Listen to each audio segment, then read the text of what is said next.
نحمده ونصلي على رسوله الكريم اما بعد فاعوذ باللہ من الشیطان الرجیم بسم اللہ الرحمن الرحیم۔ محترم ناظرین، آج کے اس نشست میں ہم مختصر طور پر فضائل اعمال کے حوالے سے کچھ باتیں ذکر کریں گے۔ فضائل اعمال جو کتاب ہے، شیخ الحدیث حضرت مولانا محمد زکریا صاحب نور اللہ مرقدہ ان کی تصنیف ہے، اور ان کی اخلاص ہی کا نتیجہ یہ جو کتاب ہمارے سامنے نظر آتی ہے، یہ ان کی اخلاص کا نتیجہ ہے۔ اور اس اخلاص کا اندازہ آپ اس بات سے لگا سکتے ہیں کہ پوری دنیا میں سب سے زیادہ اس کتاب فضائل اعمال اور فضائل صدقات،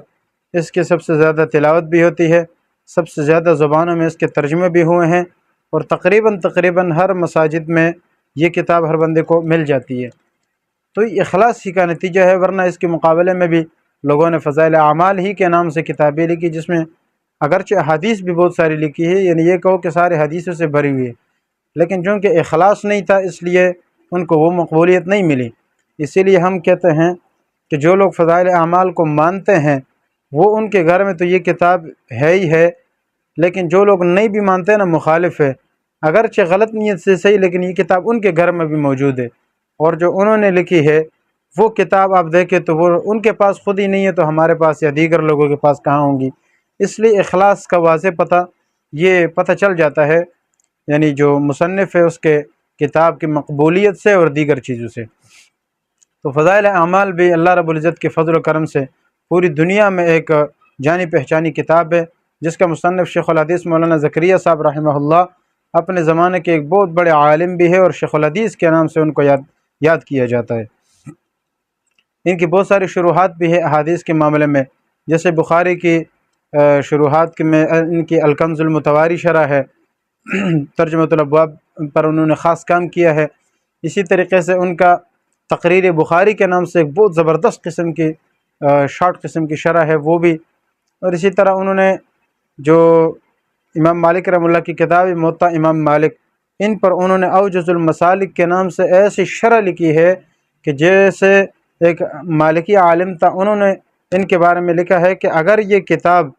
ایسے ہے کہ اگر اس پر شیخ الحدیث مولانا زکریا صاحب رحمہ اللہ اپنا نام نہ لکھتے اور یہ نہ کہتے کہ یہ میں حنفی عالم ہوں، تو پوری دنیا میں ہم یہ کہتے کہ یہ ہمارے کسی عالم نے لکھی ہے۔ ایسے جامع اور مضبوط کتاب انہوں نے لکھی ہے۔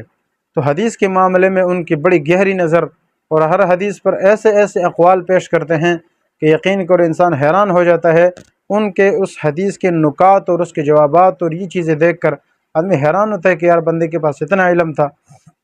بہرحال اللہ تعالیٰ نے ان کو قبول فرمایا، اور آج بھی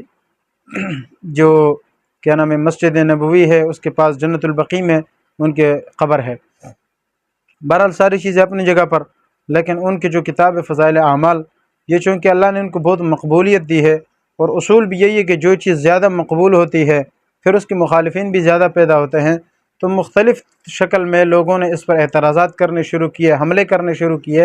اور اس کے مختلف عبارات کو اپنی جگہ پر رد و بدل کر کے، یا پھر آدھے پیش کر کے، یا پھر اس کا معنی غلط طریقے سے پیش کر کے لوگوں کو اس سے متنفر کرنے کی کوشش کی ہے۔ تو یہ کام کافی چلا ہے، اس لیے اس پر ہمارے علماء نے بہت سارے جوابات بھی دیے ہیں، کتابیں بھی اس پر لکھی گئی ہے۔ تو مختصر طور پر جو مشہور اعتراضات اس بارے میں کیے جاتے ہیں، میں ان میں سے کچھ اعتراضات نقل کرتا ہوں، آپ کے سامنے ذکر کرتا ہوں، اور پھر اس کے جواب بھی انشاءاللہ دوں گا۔